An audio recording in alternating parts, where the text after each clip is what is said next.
কলিঙ্গ দেশে ঝড় বৃষ্টি। কলিঙ্গ দেশে ঝড় বৃষ্টি বেঙ্গলি ক্লাস 9-এর কলিঙ্গ দেশে ঝড় বৃষ্টি লিখেছেন কবি মুকুন্দ চক্রবর্তী। আমি তোমাদেরকে কিছু ইম্পর্টেন্ট কোশ্চেন অ্যান্সার বলছি, তোমরা সবাই মন দিয়ে শোনো আর লেখো, আর সবাই পুরো ভিডিওটা দেখো, আর সবাই লাইক আর সাবস্ক্রাইব দিয়ে দাও। আমি তোমাদেরকে অনুরোধ করছি যে তোমরা সবাই লাইক আর সাবস্ক্রাইবটা দিয়ে দাও, তাহলে আমার ইন্টারেস্টটা অনেক বেশি বেড়ে যাবে, আর আমি প্রচুর নোট নিয়ে তোমাদেরকে বোঝাবো। তোমরা সবাই এখন মন দিয়ে শোনো। কলিঙ্গ দেশে ঝড় বৃষ্টি। মেঘে কইল অন্ধকার, মেঘে কইল অন্ধকার, দেখিতে না পায় কেহ অঙ্গ আপনার। এর অর্থ কি? অ্যান্সার হলো, উত্তর হলো কবি মুকুন্দ চক্রবর্তীর লেখা কলিঙ্গ দেশে ঝড় বৃষ্টি কবিতায় বলা হয়েছে ঘন মেঘের আগমনে চারিদিকে ঘন অন্ধকারে আবৃত হয়ে গেল, অর্থাৎ ঘন অন্ধকার ছেয়ে গেল, এত গাঢ় অন্ধকার যে কেহ তার নিজের অঙ্গই দেখতে পায় না। 2 নম্বর কোশ্চেন, ঈশানে উদিল মেঘ সঘনে চিকুল, উত্তর পবনে মেঘ ডাকে দূর দূর। এর তাৎপর্য বিশ্লেষণ করো। কবি বলেছেন কলিঙ্গ প্রদেশের ঈশানে অর্থাৎ উত্তর পূর্ব কোণে মেঘ উড়ে বেড়াচ্ছে, যা থেকে চিকুল অর্থাৎ চুলের ন্যায় বিদ্যুৎ ঠিকরে বেরোচ্ছে। উত্তর দিকের বাতাসে মেঘ দূর দূর শব্দ করে ডাকে। 3 নম্বর হলো নিমিষেকে জোরে মেঘ গগন মণ্ডলে, চারি মেঘে বরিশে মুষলধারে জল। এর তাৎপর্য বিশ্লেষণ করো। চোখের পলকে সমগ্র আকাশ জুড়ে ঘন মেঘের কালো আবরণে চারিদিকে ছেয়ে যায়। চারি মেঘ অর্থাৎ সম্বত্ত আবত্ত পুষ্কর দোনো, চারি প্রকার মেঘে আকাশ ছেয়ে যায়। প্রবল মুষলধারে চারিদিকে বৃষ্টি হয়। কলিঙ্গে উদিয়া মেঘ। 4 নম্বর, কলিঙ্গে উদিয়া মেঘ ডাকে উচ্চনাদ, প্রলয় গনিয়া প্রজা ভাবই বিষাদ। উত্তর হলো কলিঙ্গের আকাশে চারিদিক থেকে মেঘ উড়ে এসে প্রবল গর্জন করে। এই আবহাওয়ার প্রলয়ঙ্কর রূপ দেখে, এই ধ্বংসাত্মক রূপ দেখে ভীত সন্তুষ্ট হয়ে প্রজারা তাদের বুঝতে পারে যে তাদের মহা বিপদ আসন্ন।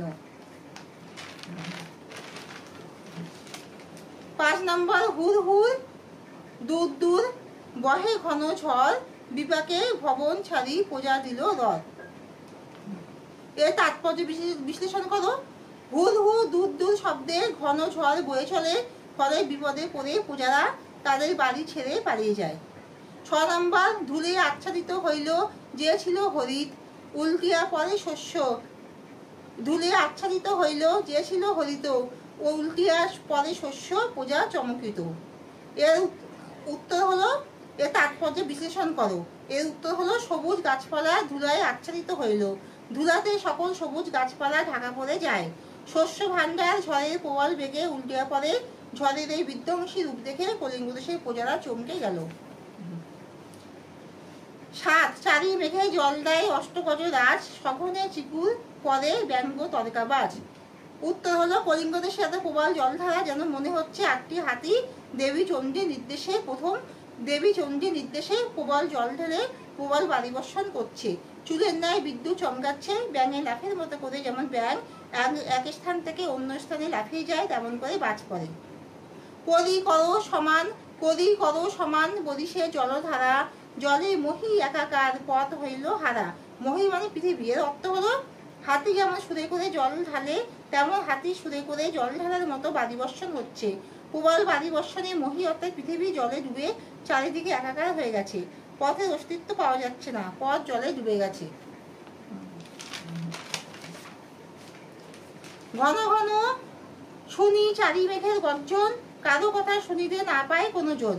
চারি মেঘ অর্থাৎ সম্বত্ত আবত্ত পুষ্কা দোনো, অনবরত চারি মেঘের গর্জন এত প্রবল শোনা যাচ্ছে যে কলিঙ্গবাসী কেহ কারো কথা শুনিতে পায় না। 10 নম্বর, পরিচ্ছন্ন নাহি সন্ধ্যা রজনী, কলিঙ্গে সমুদ্রে সকল লোক যে জৈমিনী। প্রবল ঝড় বৃষ্টিতে দিন রাত সন্ধ্যা আলাদা করে বোঝা যাচ্ছে না। জৈমিনী এক প্রকার প্রাচীন ঋষি, সকলের ধারণা ছিল তিনি ঝড় বৃষ্টি কমিয়ে দিয়ে বজ্রপাত স্তব্ধ করে দিতে পারে, তাই বিপদে পড়ে সকলেই জৈমিনীকে স্মরণ করে। পরিচ্ছন্ন নাহি সন্ধ্যা দিবস রজনী, কলিঙ্গে সমুদ্রে সকল লোক যে জৈমিনী। প্রবল ঝড় বৃষ্টিতে দিন রাত্রি সন্ধ্যা আলাদা করে কিছু বোঝা যাচ্ছে না। জৈমিনী তো একজন প্রাচীন ঋষি, তাকে সবাই স্মরণ করছে, কারণ সবার ধারণা তিনি বজ্রপাত স্তব্ধ করে দেন এবং তিনি ঝড় বৃষ্টি গতিবে কমিয়ে দিতে পারেন। হুর হুর দূর দূর শুনি ঝন ঝন, না পায় দেখো কেহ রবির কিরণ। অর্থাৎ হুর হুর দূর দূর শব্দে ঘন ঝড় হয়, বৃষ্টি বয় এবং এত প্রবল বৃষ্টিতে যে কেহ সূর্যের আলো দেখিতে পায় না। গর্ত ছাড়ি ভুজঙ্গ ভাসিয়া বুড়ে জলে, নাহি জানি জলস্থল কলিঙ্গ মণ্ডলে। গর্ত ছাড়ি ভুজঙ্গ ভাসিয়া বুড়ে জলে, নাহি জানি জলস্থল কলিঙ্গ মণ্ডলে। প্রবল ঝড় বৃষ্টিতে সাপেরা গর্ত ছেড়ে জলে ভেসে বেড়ায়, বুড়ে মানে বেড়ায়। প্রবল বায়ুবর্ষণে জল স্থল একাকার হয়ে গেছে। নিরবধি 7 দিন বৃষ্টি নিরন্তর, আছুক শস্যের কার্য হেজ্জা গেল ঘর। 7 দিন ধরে নিরন্তর একটানা বৃষ্টি চলছে। আছুক অর্থাৎ কলিঙ্গবাসীর ঘরে যা কিছু আছে তাই বৃষ্টির জলে ভিজে পচে গেছে। মেঘছাতে পড়ায় শিল, বিদারিয়া চাল, ভাদ্র পথ মাসে যেন পড়ে থাকে তাল। ভাদ্র মাসে তাল গাছে পাকে, পাকা তাল গাছ থেকে শব্দ করে মাটিতে পড়ে। আকাশ থেকে প্রবল ঝড় বৃষ্টিতে বড় আকারের শিল চাল বিদীর্ণ করে শব্দ করে মাটিতে পড়ছে।